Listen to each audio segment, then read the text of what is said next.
പ്രിയമുള്ളവരെ, ഗ്രീൻ റൂമിന്റെ പുതിയൊരു എപ്പിസോഡിലേക്ക് ഏവർക്കും സ്വാഗതം. ഇന്നും നമ്മളുള്ളത് മാന്നാനത്ത് ചാവറയച്ചൻ സ്ഥാപിച്ച സെയിന്റ് ജോസഫ് മോണസ്ട്രിയുടെ മുന്നിലാണ്. ഇന്നും നമ്മോടൊപ്പം ഏതാനും അച്ഛന്മാര് അവരുടെ ദൈവവിളിയും ദൈവാനുഭവങ്ങളും ഒക്കെ പങ്കുവെക്കാനായി എത്തിയിട്ടുണ്ട്. അപ്പം നമുക്ക് അവരെ പരിചയപ്പെടാം.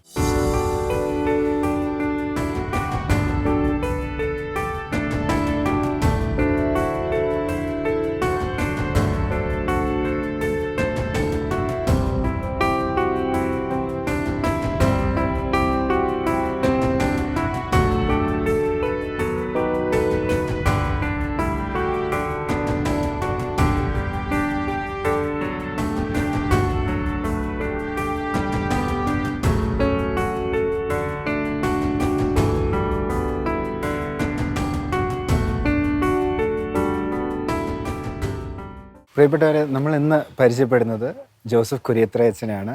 നമുക്ക് അച്ഛൻ്റെ വിശേഷങ്ങളും ഈ സഭയെ പറ്റിയൊക്കെ അച്ഛനിൽ നിന്ന് തന്നെ കൂടുതൽ ചോദിച്ചറിയാം. അച്ഛൻ CMI സഭയെ പറ്റി തന്നെ അതിൻ്റെ ചരിത്രത്തെ പറ്റി ചോദിച്ചു തന്നെ തുടങ്ങാം. ജോജോ ഡാനി മാന്നാന ആശ്രമത്തിലേക്ക് സ്വാഗതം. ഈ ആശ്രമത്തിലാണ് വിശുദ്ധ കുര്യാക്കോസ് ഏലിയാസ് അച്ഛൻ 30 വർഷത്തോളം ജീവിച്ചിരുന്നത്. ഇവിടെയാണ് ഭാരതത്തിലെ ആദ്യത്തെ സന്യാസ സഭ ആരംഭം കുറിച്ചത്. ആ സഭയുടെ പേരാണ് CMI സഭ. 2 വിശുദ്ധരായ വൈദികരാണ് ഈ സന്യാസഭയ്ക്ക് തുടക്കം കുറിക്കാൻ ആദ്യം ആലോചിച്ചത്. നിങ്ങൾ കേട്ടിട്ടുണ്ടായിരിക്കും, തോമസ് പാലക്കലച്ചനും തോമസ് പോരൂക്കരയച്ചനും. തോമസ് പാലക്കലച്ചൻ അന്നത്തെ വലിയൊരു സെമിനാരി ഡയറക്ടറായിരുന്നു, പള്ളിപ്പുറത്തായിരുന്നു ആ സെമിനാരി. തോമസ് പോരൂക്കരയച്ചൻ തങ്കശ്ശേരി പള്ളിയുടെ വികാരിയായിരുന്നു. ഇവരും വേണ്ടി വളരെ അടുത്ത കൂട്ടുകാരായിരുന്നതുകൊണ്ട് അവർക്ക് എങ്ങനെയെങ്കിലുമൊക്കെ കൂടുതൽ ദൈവാനുഭവം ഉണ്ടാകണം, വനത്തിൽ പോയി താമസിക്കണം എന്നുള്ള ആഗ്രഹം ഉണ്ടായിരുന്നു. ഇവർ രണ്ടുപേരും ചെന്ന് അന്നത്തെ മെത്രാൻ്റെ അടുത്ത് എന്ന് പറഞ്ഞു, ഞങ്ങൾക്ക് ഇവിടെ ഇപ്പോഴത്തുള്ള പണികളൊക്കെ മതി, ഞങ്ങൾക്ക് സ്വൈര്യമായിട്ട് പോയി വനത്തിൽ താമസിച്ച് കുറേയും ദൈവാനുഭവം ഉണ്ടാക്കണമെന്ന്. അപ്പം അന്നത്തെ മെത്രാനച്ചൻ പറഞ്ഞ്, നിങ്ങൾ ബോധമുള്ളവർ 2 പേര് എങ്ങനെ വനത്തിലോട്ട് പോകുന്നത്, അന്നേരം ജനങ്ങൾക്ക് ആരുണ്ടായിരിക്കും ഇവിടെ. അങ്ങനെയാണ് ഈ സന്യാസഭ വനത്തിലോട്ട് വിടാതെ നാട്ടിലുള്ള ഒരു സ്ഥലത്ത് തന്നെ ആരംഭിക്കാൻ വേണ്ടി മെത്രാനച്ചൻ അനുവദിക്കുകയും അവർ അംഗീകരിക്കുകയും ചെയ്തത്. അന്ന് വിശുദ്ധ കുര്യാക്കോസ് ഏലിയാസ് ഒരു ചെമ്മാച്ചനായിട്ട് ഈ പാലക്കലച്ചൻ്റെ കൂടെ പഠിച്ചുകൊണ്ടിരിക്കുകയായിരുന്നു. 1829 വിശുദ്ധ കുര്യാക്കോസ് ഏലിയാസ് അച്ഛൻ്റെ തിരുപ്പട്ടം. അദ്ദേഹത്തിൻ്റെ തിരുപ്പട്ട സമയത്ത് അദ്ദേഹം എടുത്ത വലിയൊരു പ്രതിജ്ഞയായിരുന്നു, ജീവിതത്തിൽ സാധിക്കുമെങ്കിൽ സന്യാസഭയ്ക്ക് വേണ്ടി ജീവിതം മുഴുവൻ ചിലവഴിച്ചോളാവുന്നു. നവംബർ 1 ആ വർഷം തന്നെ നവംബർ 1 സന്യാസഭയ്ക്ക് പെർമിഷൻ ലഭിക്കുകയും നവംബർ 29 കുര്യാക്കോസ് ഏലിയാസ് അച്ഛൻ അച്ഛനായിട്ട് അഭിഷേകം ചെയ്യപ്പെടുകയും ചെയ്തു. അന്ന് മുതൽ അദ്ദേഹം ഈ സഭയ്ക്ക് വേണ്ടി പ്രവർത്തിക്കുകയാണുണ്ടായിരുന്നത്. 831 ഇവിടെ കല്ലിട്ടു. 1861 വരെ അദ്ദേഹം ഇവിടെ താമസിച്ചു. തുടങ്ങി ഒരു 10 വർഷങ്ങൾക്കുള്ളിൽ തന്നെ മറ്റ് 2 അച്ഛന്മാരും മരിച്ചുപോയി. അവർ സന്യാസ സഭയിലെ അംഗങ്ങളായി തീർന്നില്ല. പാലക്കലച്ചൻ പള്ളിപ്പുറത്ത് തന്നെ താമസിച്ച് മരിച്ചുപോയി. പോരൂക്കരച്ചൻ ഇവിടെ വന്ന് താമസിച്ചു. എന്നാലും അദ്ദേഹം പുറത്തൊക്കെ കറങ്ങി നടക്കുകയും ഇതിനു വേണ്ട സാധന സാമഗ്രികളും സപ്പോർട്ടും ഒക്കെ നേടാൻ വേണ്ടി ശ്രമിക്കുകയും ചെയ്തിട്ടിരുന്നു. കുര്യാക്കോസ് ഏലിയാസ് അച്ഛനാണ് ഇവിടെ താമസിക്കുകയും 30 വർഷത്തോളം ഈ സന്യാസഭയ്ക്ക് നേതൃത്വം കൊടുക്കുകയും ചെയ്തത്. 1855 ആദ്യമായിട്ട് ഇവർ വ്രതം സ്വീകരിച്ചുകൊണ്ട് വ്രതം അർപ്പിച്ചുകൊണ്ട് ഒഫീഷ്യലായിട്ട് ഒരു സന്യാസഭയായിട്ട് മാറുന്നത്. ഇതിനുശേഷം 6 വർഷങ്ങൾക്ക് ശേഷം കൂനമാവിലത്തെ അദ്ദേഹം സ്ഥലം മാറ്റം ചെയ്യപ്പെട്ടു. 871 അദ്ദേഹം മരിച്ചു. പ്രധാനമായിട്ട് ഈ സഭയിൽ ഉണ്ടായിരുന്നവരുടെ ലക്ഷ്യം ദൈവാനുഭവം ഉള്ളവരായി തീരുക, ദൈവാനുഭവം മറ്റുള്ളവർക്ക് പകർന്നു കൊടുക്കുക എന്നുള്ളതായിരുന്നു. അതുകൊണ്ട് അന്നത്തെ ഒരു പ്രത്യേകതയായിരുന്നു, 6 മാസത്തോളം അവർ ആശ്രമത്തിൽ തന്നെ താമസിച്ച് പഠിച്ച് ഒരുങ്ങി അതിനുശേഷം 6 മാസം ധ്യാനം പ്രസംഗിക്കുവാനായിട്ട് ജനങ്ങളിടയ്ക്ക് പോകുമായിരുന്നു. ആദ്യത്തെ ഒരു 10-12 വർഷത്തോളം അങ്ങനെ തന്നെയായിരുന്നു എല്ലാവരും തന്നെ ചെലവഴിച്ചിരുന്നത്. അതുകൊണ്ട് എല്ലാവരും തന്നെ വലിയ ധ്യാനപ്രസംഗകരായിരുന്നു. അന്ന് ധ്യാനമൊന്നും ഇല്ലായിരുന്ന ഒരു കാലഘട്ടത്തിൽ ഈ സഭയിലെ അംഗങ്ങളാണ് ധ്യാനപ്രസംഗത്തിനായിട്ട് പുറത്തു പോവുകയും ജനങ്ങളെ നവീകരിക്കുകയും ചെയ്തുകൊണ്ടിരുന്നത്. പിന്നെ കുര്യാക്കോസ് ഏലിയാസിന് ഇവിടെയുള്ള സന്യാസഭ ഔദ്യോഗികമായിട്ട് തുടങ്ങിയില്ലെങ്കിലും പക്ഷേ ഒത്തിരിയേറെ കാര്യങ്ങൾ അദ്ദേഹം ചെയ്തു വെച്ചിട്ടുണ്ട്. അതിലേറ്റവും പ്രധാനപ്പെട്ടാണ് നിങ്ങളിപ്പോൾ നിൽക്കുന്ന ആശ്രമത്തിൻ്റെ വാതിൽക്കൽ തന്നെ ഉണ്ടായിരുന്ന സംസ്കൃത സ്കൂള്. കത്തോലിക്കാ സഭയിലെ കേരളത്തിലെ കത്തോലിക്കാ സഭയിലെ ആദ്യത്തെ സ്കൂള് സ്ഥാപിച്ചത് 1846 അതോടൊപ്പം തന്നെ ആദ്യത്തെ പ്രസ് സ്ഥാപിച്ചതും ഈ മണ്ണിൽ വെച്ചായിരുന്നു. അങ്ങനെ അതിൻ്റെയൊക്കെ തുടർച്ചയാണ് ഇപ്പോഴത്തെ CMI സഭ. വളരെ ബൃഹത്തായ ഒരു എക്സ്പ്ലനേഷൻ തന്നെയാണ് അച്ഛൻ നമ്മുടെ CMI സഭയുടെ ഒരു ചരിത്രത്തെ പറ്റി തന്നത്. അപ്പോൾ ഇനി അച്ഛൻ്റെ ഒരു വൊക്കേഷൻ സ്റ്റോറി ഒക്കെ ഞങ്ങൾക്ക് താല്പര്യമുണ്ട്. ഒരു വലിയ സംഭവകരമായ കാര്യങ്ങളൊന്നും അല്ല ഇത്. ഞാൻ ജനിച്ചത് ചമ്പക്കുളം എന്ന് പറഞ്ഞൊരു സ്ഥലത്താണ്. അവിടെയാണ് ഈ പോരൂക്കരയച്ചൻ്റെ ജനനസ്ഥലം. അതുപോലെ ഞാൻ വളർന്നത് പുളുങ്കുന്ന് എന്ന് പറഞ്ഞ സ്ഥലത്താണ്. എൻ്റെ അപ്പൻ്റെ വീട് പുളുങ്കുന്നിലായിരുന്നു. അതുകൊണ്ട് ഞാൻ പുളുങ്കുന്നിലാണ് വളർന്നത്. പുളുങ്കുന്നിൽ ഞാൻ പഠിച്ചത് CMI സഭയുടെ തന്നെ ആദ്യത്തെ ആശ്രമങ്ങളിലൊന്നായ പുളുങ്കുന്ന ആശ്രമത്തോട് ചേർന്നുള്ള സെൻറ്റ് ജോസഫ് സ്കൂളിലായിരുന്നു. അവിടെയുള്ള CMI അച്ഛന്മാരെ കണ്ട് അവരുടെ നല്ല ജീവിതവും അവരുടെ സമർപ്പണ ജീവിതവും ഒക്കെ കണ്ടിട്ട് എനിക്ക് ഈ സഭയിൽ എങ്ങനെയെങ്കിലും അംഗമായി തീരണമെന്ന് ആഗ്രഹമുണ്ടായിരുന്നു. അതോടൊപ്പം തന്നെ എൻ്റെ അമ്മയുടെ അനുജത്തി ഒരു സിസ്റ്ററാണ്, ത്രേസ്യാമ്മ എന്നാണ് പേര്. അതോടൊപ്പം തന്നെ എൻ്റെ അമ്മയുടെ ആങ്ങള CBS സഭാംഗമായിരുന്നു. ഇവരൊക്കെ ഇടയ്ക്ക് വീട്ടിൽ വരികയും അവരെയൊക്കെ കണ്ട് ഇതൊരു നല്ല ജീവിതമാണല്ലോ എന്നൊരു തോന്നലുണ്ടായിരുന്നു. എനിക്ക് സന്യാസഭയിലേക്ക് ചേരണം, അല്ലെങ്കിൽ അച്ഛനാണോ എന്നൊക്കെ ആഗ്രഹം ഉണ്ടായിരുന്നു. പക്ഷേ ഇതൊന്നും നടക്കുമെന്ന് എനിക്കറിയത്തില്ല. നമ്മുടെ സാധാരണ ജീവിതശൈലി കൊണ്ടും നമ്മുടെ സാധാരണ കുടുംബത്തിൻ്റെ പശ്ചാത്തലം കൊണ്ടും ഒരു രഹസ്യമായിട്ട് വെച്ചിരുന്ന ആഗ്രഹം ഞാനത് ആദ്യമായിട്ട് പരസ്യമായിട്ട് പ്രഖ്യാപിച്ചത് ഒരുപക്ഷെ ഞാൻ 8ാം ക്ലാസ്സിൽ പഠിക്കുമ്പം ഒരു ദൈവവിളി ക്യാമ്പ് ഉണ്ടായിരുന്നു CMI സഭ നടത്തിയത്. അത് ചെത്തിപ്പുഴ വെച്ചാണ് ഈ ക്യാമ്പ് നടത്തിയത്. അപ്പോൾ ഞാൻ 8ാം ക്ലാസ്സുകാരനായിരുന്നിട്ടും അത് 9ാം ക്ലാസ്സും 10ാം ക്ലാസ്സൊക്കെ നടത്തിയ ക്യാമ്പിൽ പോയി പങ്കെടുത്തു. അപ്പോൾ അതൊത്തിരി ഇൻസ്പയറിംഗ് ആയിരുന്നു. അതിൽ നിന്ന് ഒത്തിരിയേറെ ആളുകൾ പറഞ്ഞ നല്ല കാര്യങ്ങളെക്കുറിച്ച് കേട്ട് പിന്നീട് ഞാൻ 9ാം ക്ലാസ്സിൽ ഇതിന് ക്യാമ്പിന് പോയി. 10ാം ക്ലാസ്സിൽ വന്നപ്പോഴും ക്യാമ്പിന് പോയി. അല്പമൊക്കെ പേടിയുണ്ടായിരുന്നെങ്കിലും അവർ എന്തോ ദൈവാനുഗ്രഹം കൊണ്ട് അവരെന്നെ സെലക്ട് ചെയ്തു. അതിനാൽ തന്നെ ഒരു പ്രത്യേക രീതിയിൽ വലിയ വലിയ ആൾക്കാരെ വിളിക്കുന്ന പോലൊന്നും അല്ല എന്ന് പറഞ്ഞാൽ എനിക്ക് അങ്ങനെയുള്ള ഒരു ഇൻസിഡൻറ്റ് എന്ന് പറയുന്നത്. പക്ഷേ ഇങ്ങനെ ഒരു ആഗ്രഹം മനസ്സിലുണ്ടായിരുന്നു. പക്ഷേ എനിക്ക് പേടിയുണ്ടായിരുന്നു സന്യാസഭയിൽ ഇവരെടുക്കുമെന്നൊക്കെ ഉള്ളത്. ഞാൻ പലപ്പോഴും പറഞ്ഞിട്ടുള്ള ഒരു കാര്യമാണ് മറ്റു പലരോടൊക്കെ പറയുമ്പോഴേ, എൻ്റെ അമ്മയ്ക്ക് ഈ സന്യാസഭയിൽ ഞാൻ പോകുന്നതിനോട് വലിയ താല്പര്യമില്ലായിരുന്നു. ഇടവക വൈദികനാകണമെന്നായിരുന്നു ആഗ്രഹം. പക്ഷേ എനിക്കിത് വലിയ വ്യത്യാസമൊന്നും അറിയത്തില്ലായിരുന്നു. ഒരു കാര്യം എനിക്കറിയാമായിരുന്നു, ഞങ്ങളുടെ ഇടയിൽ പട്ടം കിട്ടിയ ഒരച്ഛൻ CMI സഭയിലൊരച്ഛനായിരുന്നു. ആ അച്ഛൻ്റെ പുത്തൻകുഹാനയുടെ സമയത്ത് എൻ്റെ അമ്മായി എന്നെ ഇതിനു വേണ്ടി കൊണ്ടുപോയി. അപ്പം അമ്മായി പറഞ്ഞ് ഈ അച്ഛൻ കോവേന്തക്കാരനാണ്, അതായത് CMI സഭാംഗമാണ്. ഈ അച്ഛൻ ഒരു കാരണവശാലും വീട്ടിലോട്ടൊന്നും വരാൻ പറ്റത്തില്ല, എപ്പോഴും അവിടെ തന്നെ ആയിരിക്കും. പക്ഷേ നിങ്ങൾ ഇടവകയിൽ പോകുന്നവരാണെന്നുണ്ടെങ്കിൽ ഇടവക ആയിട്ട് പോകും, വീട്ടിലോട്ടൊക്കെ വരാം എന്നൊക്കെയുള്ളത്. അപ്പോൾ എനിക്കതൊരു വ്യത്യാസം തോന്നി. അപ്പോൾ എൻ്റെ ഒരു ആഗ്രഹമായിരുന്നു അങ്ങനെയുള്ളവർ വീട്ടിലോട്ട് അധികമൊന്നും വരാതെ, നാട്ടിലോട്ട് അധികമൊന്നും വരാതെ ഈ ആശ്രമത്തിൽ മാത്രം താമസിക്കുന്ന ഒരു അച്ഛനാകണമെന്നുള്ളത്. അതുകൊണ്ടാണ് ഞാൻ ഇതൊക്കെ എൻ്റെ മനസ്സിലുണ്ടായിരുന്നു. അതുകൊണ്ടാണ് CMI സഭയിൽ ചേരാനുള്ള സാഹചര്യം ഉണ്ടായത്. അങ്ങനെ അച്ഛൻ ഇപ്പോൾ ഒരു CMI പുരോഹിതനാണ്. 20 വർഷമായില്ലേ അച്ഛൻ പട്ടം സ്വീകരിച്ചിട്ട്? 20 വർഷമാകുന്നു. അച്ഛൻ്റെ സന്യാസ പൗരവത്തെ അച്ഛൻ ശരിക്കും ആസ്വദിക്കുന്നുണ്ടെന്ന് അച്ഛൻ്റെ മുഖത്തുനിന്ന് തന്നെ വളരെ ക്ലിയർ ആണ്. Thank you.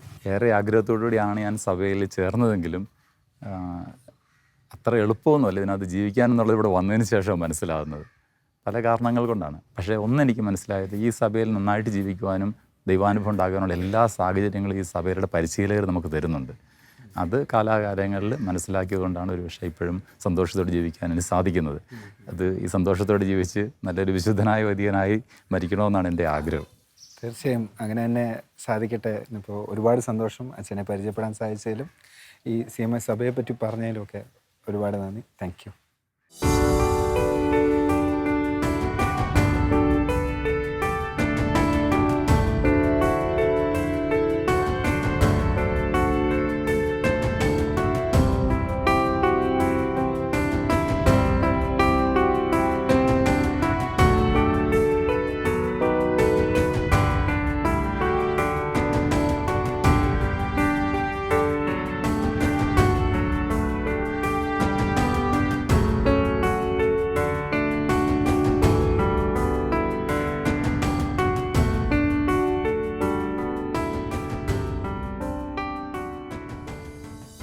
പ്രിയമുള്ളവരെ, ഇപ്പോൾ നമ്മോടൊപ്പം ഉള്ളത് ഫാദർ ജോമിയാണ്.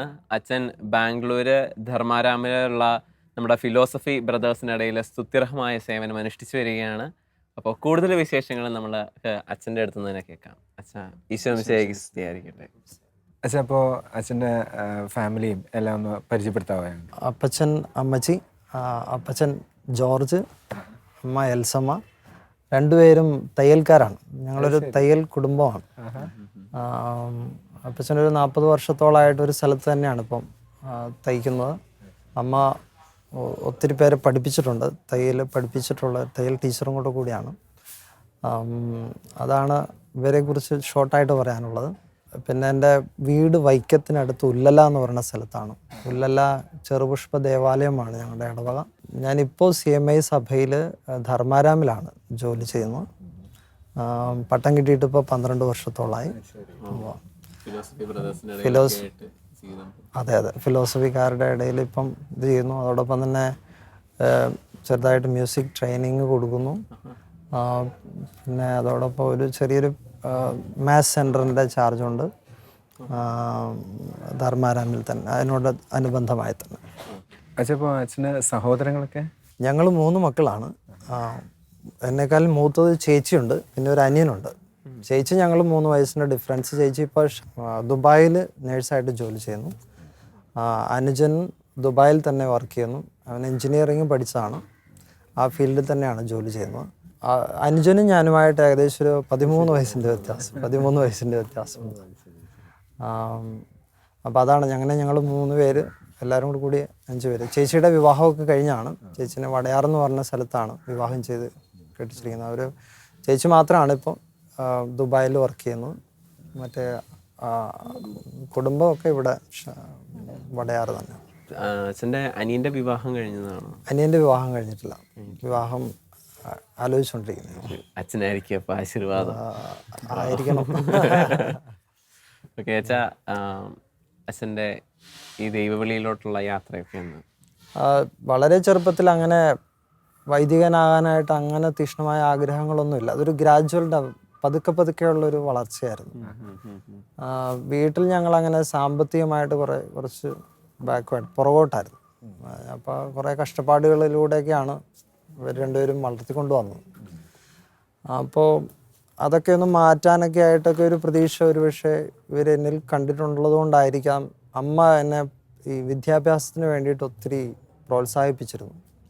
1-ാം ക്ലാസ്സിൽ 0 വാങ്ങിച്ച ചരിത്രമുണ്ട്. അതൊക്കെ കഴിഞ്ഞിട്ട് സ്കൂൾ ടോപ്പിലേക്ക് വരാനായിട്ട് ഒക്കെ അത് അമ്മ പ്രത്യേകമായിട്ട് അമ്മയുടെ ഒരു പ്രത്യേക കോച്ചിങ് ഉപകാരപ്പെട്ടു. അപ്പോൾ അന്ന് എന്നെ മോട്ടിവേറ്റ് ചെയ്യുമായിരുന്നു, ഒരു എൻജിനീയറൊക്കെ ആവുന്നത് നല്ലതാണെന്നൊക്കെ പറഞ്ഞു. അപ്പോൾ അങ്ങനെ ഒരു മോട്ടിവേഷനൊക്കെ കടന്നുകൊണ്ട് ഈ വിദ്യാഭ്യാസവും പഠനത്തോടൊക്കെയോട് കൂടുതൽ ആഭിമുഖ്യം വന്നു തുടങ്ങി. അപ്പോൾ അങ്ങനെയാണ് സ്കൂളിലേക്കൊക്കെ നല്ലൊരു ലെവലിലേക്കൊക്കെ. അപ്പോൾ 10-ാം ക്ലാസ്സിലാണെങ്കിൽ തന്നെയും നല്ല മാർക്കോടുകൂടിയാണ് പാസ്സായത്. അപ്പോൾ അതിൻ്റെ ഇടയ്ക്ക് ഈ ദൈവവിളിയിലേക്ക് വരാനായിട്ട് പതുക്കെ എന്ന് പറഞ്ഞത്, ഞാൻ കുടുംബയോഗങ്ങളിലൊക്കെ, അന്ന് കുടുംബയോഗങ്ങളൊക്കെ ഭയങ്കര ആക്റ്റീവാണല്ലോ ഞങ്ങളുടെയൊക്കെ ചെറുപ്പ സമയത്ത്. കുടുംബയോഗങ്ങളിലൊക്കെ പോകുമായിരുന്നു. അപ്പോൾ കുടുംബയോഗങ്ങളിലൊക്കെ ഒത്തിരി നല്ല അവസരങ്ങൾ കിട്ടുമായിരുന്നു. പിന്നെ ചെറുപ്പത്തിൽ തിരുബാല സഖ്യവുമായിട്ട് ബന്ധപ്പെട്ട ഒത്തിരി അവസരങ്ങൾ, മത്സരങ്ങൾക്കൊക്കെ പങ്കെടുക്കുവാനൊക്കെ ആയിട്ട് പോകും. അപ്പോൾ അങ്ങനെ ഒത്തിരി വേദികൾ കിട്ടുമായിരുന്നു.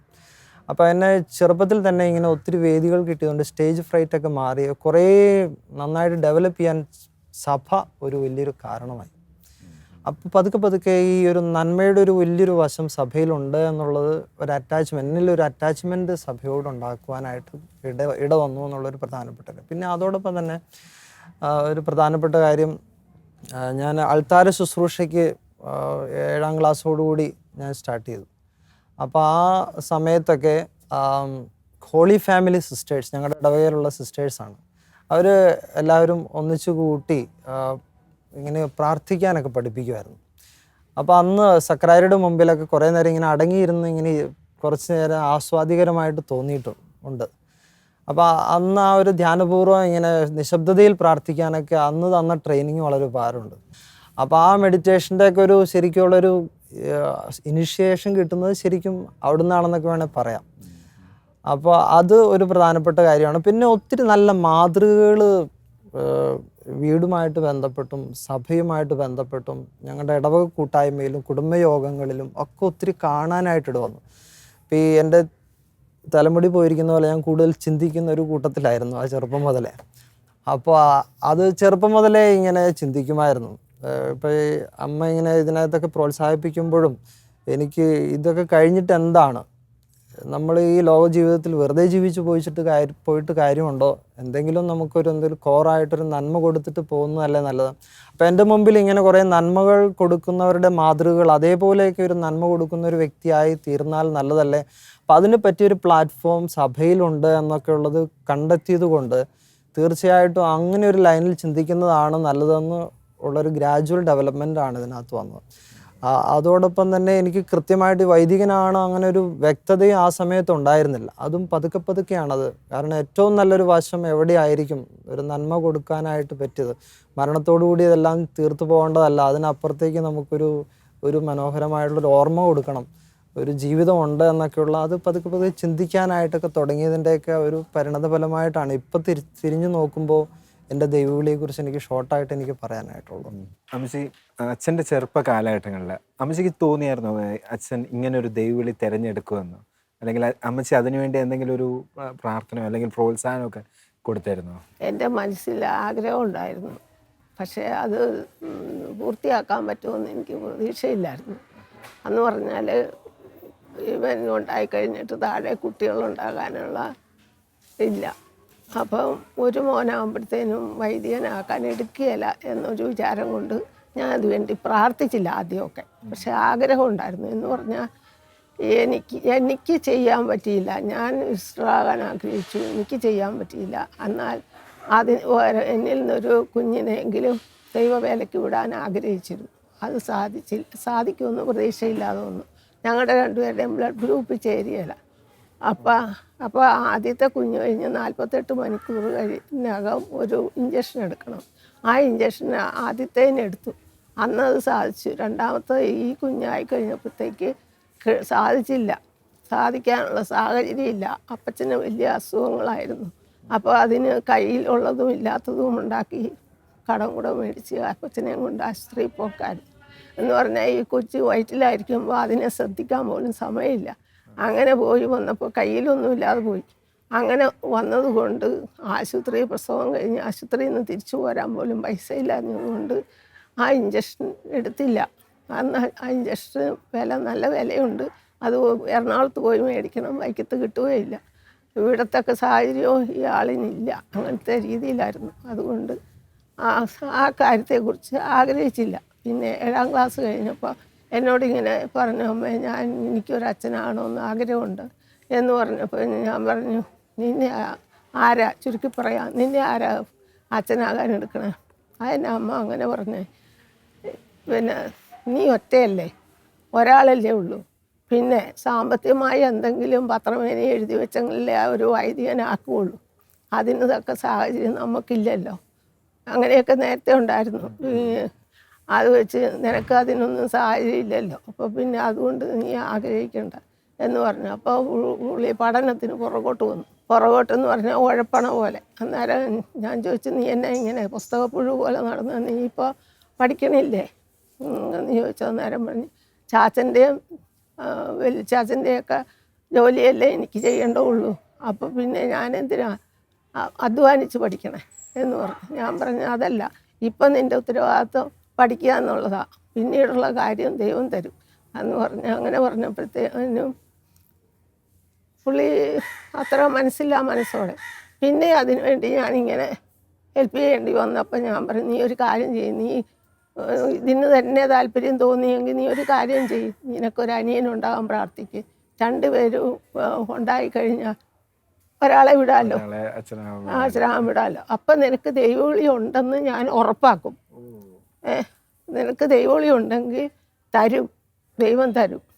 തരുമോ എന്ന് ചോദിച്ചപ്പോൾ ഞാൻ പറഞ്ഞു, ഉറപ്പാണ്, നിനക്ക് വിശ്വാസമുണ്ടല്ലോ, നീ പ്രാർത്ഥിക്കണില്ലേ, നീ അൾത്താരപാലനല്ലേ, നീ ആ കാസയോട് ചേർത്ത് പ്രാർത്ഥിക്കുക, നിൻ്റെ കുടുംബത്തെ സമർപ്പിക്കുക, നിനക്ക് ഈശോയോട് വേല ചെയ്യാൻ ആഗ്രഹമുണ്ട്, അതുകൊണ്ട് എനിക്ക് ഒരു അനിയന് തരണമെന്ന് പ്രാർത്ഥിക്കുക, സമർപ്പിച്ച്.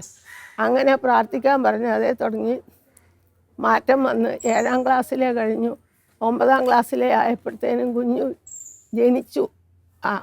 8ാം ക്ലാസ് പൂർത്തിയാറായപ്പോൾ ഉദരത്തിലായി. 9ാം ക്ലാസ് പൂർത്തിയാറായപ്പോൾ കുഞ്ഞ് ജനിച്ചു. അപ്പോൾ ഉറപ്പായി. അപ്പോൾ പിന്നെ ഞാൻ തടഞ്ഞില്ല. പിന്നീട് ഞാൻ ഒന്നും പറഞ്ഞിട്ടില്ല. പിന്നെ തീക്ഷ്ണമായി പ്രാർത്ഥിക്കാൻ തുടങ്ങി.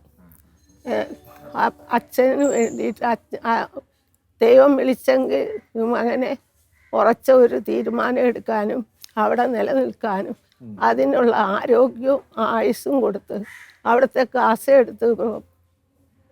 കാസ ഉയർത്താനും അതുപോലെ അതിനുവേണ്ടി മറ്റുള്ളവർക്ക് വേണ്ടി സേവനം ചെയ്യാനും ഞാൻ ആഗ്രഹിച്ചത് ഈ കുഞ്ഞിലൂടെ നിറവേറ്റി തരണമെന്ന് പ്രാർത്ഥിച്ചുകൊണ്ടിരുന്നു. തീർച്ചയായിട്ടും അമ്മച്ചിയുടെ പ്രാർത്ഥന പോലെ തന്നെ നടന്നുകൊണ്ടിരിക്കുന്നുണ്ട്. ഇനിയും തുടർന്നും അങ്ങനെയാണ് നടക്കട്ടെ. അപ്പോൾ നമുക്കിനി അപ്പച്ചൻ്റെ അടുത്തേക്ക് വരാം. അപ്പച്ച, അതായത് കുടുംബത്തിൻ്റെ മൊത്തത്തിലുള്ള ഒരു നേർരേഖ നോക്കുമ്പോൾ നിങ്ങൾ പ്രാർത്ഥനയിൽ ഊന്നിയാണ് മുന്നോട്ട് നീങ്ങുന്നത്. അത് എല്ലാ കാര്യത്തിലും അതെ. അപ്പോൾ തീർച്ചയായിട്ടും അമ്മച്ചി പറയുകയുണ്ടായി, അതായത് ഇങ്ങനെ ഒരു അടയാളം കിട്ടി, അപ്പോൾ പിന്നെ തുടർന്ന് പിന്നെ പ്രാർത്ഥന കൂടുതൽ ശക്തിപ്പെടുകയാണ് ചെയ്യുന്നത്. അപ്പച്ചൻ എങ്ങനെയാണ് മകൻ്റെ ഈ ഒരു ദൈവവിളിക്ക് വേണ്ടി ഒരുങ്ങിയത്? ഞാൻ ചെറുപ്പം മുതലേ മാതാവിനോടുള്ള ഒരു പ്രാർത്ഥന ശൈലി കൂടുതലുള്ള ആളാണ്. എല്ലാ പള്ളിയിലെ എല്ലാ സംഘടനകൾക്കും ഞാൻ പ്രവർത്തിച്ചിട്ടുണ്ട്. ഇപ്പോൾ ഞാൻ മിൽസൺ ഡിപ്പോയിൽ പ്രവർത്തകനാണ്. അങ്ങനെ മാതാവിനോട് വിളിച്ചാൽ സാധിക്കാത്ത ഒരു കാര്യവും ഇല്ല. അതങ്ങനെ വെച്ച് ഞാനൊരു ഇത് വെച്ച് മാതാവിനോട് പ്രാർത്ഥിച്ച് അച്ഛനാകാൻ പോകാൻ തീരുമാനിച്ചപ്പോൾ തൊട്ട് കൂടുതലായിട്ടുള്ള മാതാവിനോട് ഭക്തി കാണിച്ച് കൊന്തയില്ലായിരുന്നു. അമ്മച്ചി നിരന്തരമായ അല്ലെങ്കിൽ ഒരുപാട് വില കൊടുത്ത് പ്രാർത്ഥിക്കുന്ന ഒരു കുടുംബത്തെയാണ് ഞാനിവിടെ കാണുന്നത്. അപ്പോൾ ഒരു കാര്യം ചോദിക്കുന്നത്, അപ്പോൾ തീർച്ചയായും ഇങ്ങനെ ഒരു വില കൊടുക്കുമ്പോൾ എന്തെങ്കിലും ഒരു അനുഭവം ഉണ്ടായിരിക്കണം.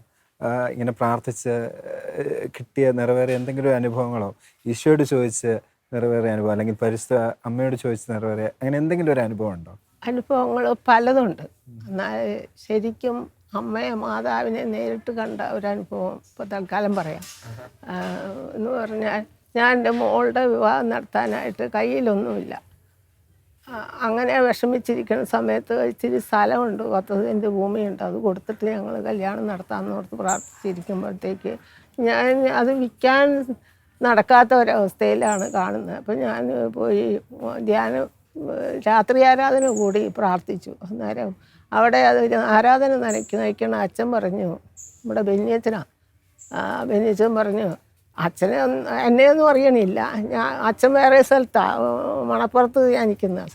അന്നേരം അവിടെ വെച്ച് അച്ഛൻ ഇങ്ങനെ വിളിച്ചു പറയണു, ഒരമ്മയുടെ ഇരുന്ന് മകൾക്ക് കല്യാണം നടക്കാൻ സ്ഥലം വിറ്റ് നടത്താൻ പ്രാർത്ഥിക്കണുണ്ട്, ഒന്നും വേണ്ട, കരുണയ്ക്ക് വേണ്ടി പ്രാർത്ഥിച്ചാൽ. അത് കേട്ട് കഴിഞ്ഞിട്ട് പിന്നെ എല്ലാ ദിവസവും 3 മണിയാകുമ്പോൾ എഴുന്നേറ്റ് ജപമാല ചെല്ലിയച്ചും കരുണക്കൊന്തയും ചൊല്ലി സമർപ്പിച്ച് പ്രാർത്ഥിച്ചിരുന്നു. അങ്ങനെ പ്രാർത്ഥിച്ചിരുന്നിട്ട് ഈ സ്ഥലം ഇന്നും വിറ്റിട്ടില്ല, അതവിടെ കിടക്കുക. കല്യാണം ഭംഗിയായി നടക്കണതിന് മുമ്പ്, മനസ്സമ്മതത്തിനൊക്കെ മുമ്പ് ഒരു പാർട്ടി വന്നപ്പോൾ അത് മുടങ്ങിപ്പോയി. 2ാമത്തെ പാർട്ടി വന്നപ്പോഴത്തേക്ക് വന്ന് അത് കല്യാണം ഉറച്ചിരിക്കെ ഇത് നടക്കാവുന്നതിന് മുമ്പായിട്ട് ഫോൺ വിളിച്ച് ഒരു വേറൊരു വീട്ടിലേക്ക് ഓടിപ്പോയതാണ്. അവിടെ വാൽച്ച് വീഴപ്പോൾ നടുവ് വെട്ടിയിട്ട് പിന്നെ കുറേ ദിവസം അനങ്ങാൻ മേലാണ്ടിരിക്കുമ്പോഴത്തേനും വീട്ടിലെ ജോലി പോലും ചാച്ചനാ ചെയ്യുന്നത്. അങ്ങനെ ഇരിക്കെ പിന്നെ മനസ്സമ്മതത്തിൻ്റെ 2 ദിവസം മുമ്പ് ഞാൻ മാതാവിനെ വിളിച്ച് കരയുക, അമ്മേ ഞാൻ എന്ത് ചെയ്യും, ഇവിടെ എന്തെല്ലാം കാര്യം കിടക്കണം, ഇവിടെ പൈസയും ഇല്ല, ആരെയും വിളിച്ച് നിർത്തി ചെയ്യിപ്പിക്കത്തക്ക കാര്യങ്ങളുമല്ല, പലതും കൊണ്ടല്ല അമ്മ ഇങ്ങോട്ട് ഈശോയുമായിട്ട് ഇറങ്ങി വാ. ശരിക്കും കണ്ണീരൊഴിച്ച് നേരിട്ട് അമ്മയോട് പറയുന്ന അവസ്ഥയിൽ പറയുകയും സ്തുതിയെല്ലാം കൈ പിടിച്ച് നിൽക്കുന്ന സമയത്ത് ഞങ്ങളുടെ മുറിക്കകത്തൊരു വലിയ പ്രകാശം. ആ പ്രകാശത്തിനകത്ത് അമ്മ ഈ ദണ്ണും പിടിച്ച് ഉണ്ണീനെ എടുത്ത് ഇങ്ങനെ കാണുന്നു. പിടിയുന്നൊരു ഞെട്ടൽ വന്നു. ആ പ്രകാശം കണ്ട് നോക്കുമ്പോൾ അതിനകത്ത് അമ്മയെ കണ്ടപ്പോഴത്തേനും അതോടെ ഞാൻ ഒരു ഞെട്ടൽ പോലെ, ഒന്നും സംസാരിക്കാൻ അറിയാൻ മേലാതെയായി, ഒന്നും മിണ്ടാനില്ല, ചോദിക്കണില്ല. ഈ ഞെട്ടലോടുകൂടി എൻ്റെ നടുവെട്ടൽ വിട്ടുപോയി. പിറ്റേ ദിവസം 2 ദിവസം കൊണ്ട് പല കാര്യങ്ങളും വീട്ടിൽ ചെയ്യാനുള്ളത് സകലതും ചെയ്തു. അതുപോലെ ഭക്ഷണ കാര്യങ്ങളൊക്കെ ഏൽപ്പിച്ചിരുന്നവർ വന്ന് ചെയ്തിട്ട് അവിടെ കൂടിയിരുന്ന ആൾക്കാരും വന്നു പോയ ആൾക്കാരിൽ പലരും വന്ന് എന്നെ കണ്ട് അവരുടെ നമ്പരൊന്ന് തരാമോ, ഭക്ഷണം ഉണ്ടാക്കിയവരുടെ നമ്പരൊന്ന് തരാമോ എന്നും പറഞ്ഞ്. അതുപോലെ തന്നെ കയ്യിലൊന്നുമില്ലാതെ നടത്തുന്ന ഒരു കല്യാണം ഇരുന്ന്, അപ്പോൾ അതിന് തികയാതെ വരല്ലേ എന്നൊരു വിചാരം കൊണ്ട് അമ്മയെ 10 പേർക്കെങ്കിലും വീട്ടിൽ ചുറ്റുപാടുള്ളവർക്ക് കൊടുക്കാൻ ബാക്കി തരണേ എന്നും പറഞ്ഞ് പ്രാർത്ഥിച്ചുകൊണ്ടിരുന്നു. 10 പേർക്കല്ല, ചുറ്റുപാടുള്ള ആൾക്കാർക്കെല്ലാം ബാക്കി കൊണ്ട് കൊടുക്കാനും ആ ഭക്ഷണം കഴിച്ചവരെല്ലാം ഇത്ര വലിയ രുചിയുള്ള ഭക്ഷണം ഉണ്ടാക്കാനും നിങ്ങൾ ആരെയാ കൊണ്ടുപോകുന്നത് എന്നും പറഞ്ഞ് പല ആൾക്കാരും ഞങ്ങളുടെ അടുക്ക ഒന്ന് നമ്പർ ചോദിക്കുകയും കൊണ്ടുപോവുകയൊക്കെ ചെയ്തു.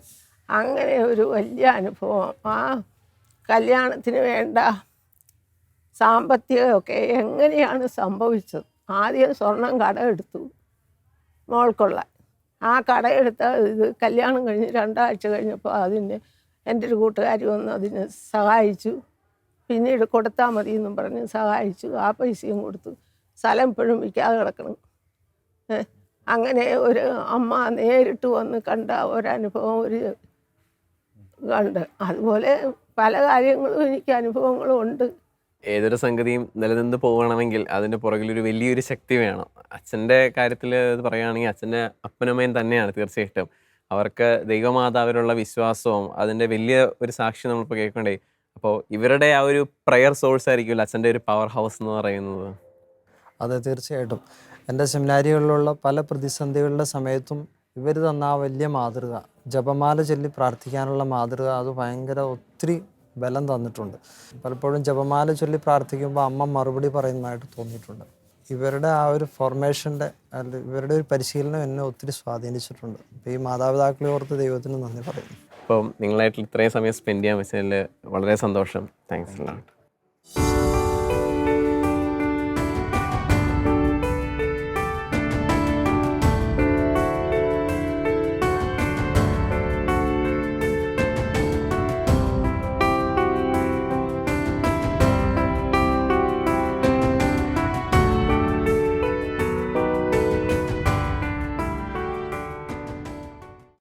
ഇപ്പോൾ നമ്മോടൊപ്പം ഉള്ളത് വളരെ സീനിയർ മോസ്റ്റ് ആയ ഒരു അച്ഛനാണ്, ജേക്കബ് തോമസ് പുളിക്കൽ. ഏകദേശം 20 വർഷത്തോളം ബ്രദറായിട്ടും പിന്നെ 30 വർഷത്തോളം ഒരു പ്രീസ്റ്റായിട്ടും സേവനം ചെയ്ത അച്ഛനാണ്. അപ്പോൾ ഈ അച്ഛനൊക്കെ പിള്ളേർക്കൊക്കെ വളരെ പ്രിയപ്പെട്ട അച്ഛനാണ്. അവർ സ്നേഹത്തോടെ മിഠായി അച്ഛൻ എന്നാണ് വിളിക്കുന്നത്. വരുന്നതുകൊണ്ടല്ല, അവരെ കാണുമ്പോഴൊക്കെ അവർക്ക് മിഠായി കൊടുക്കുകയും അവരുടെ എല്ലാവരുടെയും പ്രിയങ്കരനാണ്. അപ്പോൾ അച്ഛാ സ്വാഗതം. അച്ഛാ, നേരെ അച്ഛൻ എങ്ങനെയാണ് ഈ ഒരു ദൈവവിളി തിരിച്ചറിഞ്ഞത്, അല്ലെങ്കിൽ അച്ഛൻ്റെ ആ ഒരു ദൈവവിളി കാലഘട്ടം ഒന്ന് പറയുമോ? അല്ല, ഞാൻ പിന്നെ എപ്പോഴും അമ്മയോട് പ്രാർത്ഥിക്കുമായിരുന്നു, പരിശുദ്ധ അമ്മയോട് ജപമാലത്തിൽ. അപ്പോൾ അമ്മയാണ് എന്നെ ഈ ജനറൽ ഹൗസിലേക്ക് പറഞ്ഞു വിട്ടതും അവിടെ പിന്നെ ആ പിള്ളേരെ 30-35 പിള്ളേരുണ്ട്, പാവപ്പെട്ട കുട്ടികളാണ്. അവരെ മാതാവിൻ്റെ പാട്ടൊക്കെ പഠിപ്പിച്ച് ജപമാലയൊക്കെ ചൊല്ലി കഴിഞ്ഞപ്പോഴത്തേക്കാണ് എനിക്ക് ദൈവവിളി കിട്ടിയത്. അന്നേരം ജനറൽ പറഞ്ഞത് ഈ സഭയിൽ ചേരാൻ ആഗ്രഹം ഉണ്ടെന്ന് പറഞ്ഞു. അപ്പോൾ എന്നാൽ ചേർന്നു. അങ്ങനെയാണ് ദൈവവിളി കിട്ടിയത്. മനസ്സിലായി. അപ്പോൾ പരിശുദ്ധമ്മയുടെ ശക്തിയേറിയ മാധ്യസ്ഥം വഴിയാണ് എനിക്ക് ദൈവവിളി കിട്ടിയ നല്ല ബോധ്യമുണ്ട്. അച്ഛൻ പറഞ്ഞല്ലോ ഇവിടെ പഠിപ്പിക്കാൻ വന്നിരുന്നു, അപ്പോഴാണ് ജനറൽ അച്ഛൻ പറഞ്ഞത്. ഇവിടെയല്ല, ജനറൽ ഓഫീസിലാണ്, എറണാകുളത്ത്. അതിപ്പോൾ ഏത് വർഷമായിരുന്നു അത്? 1959.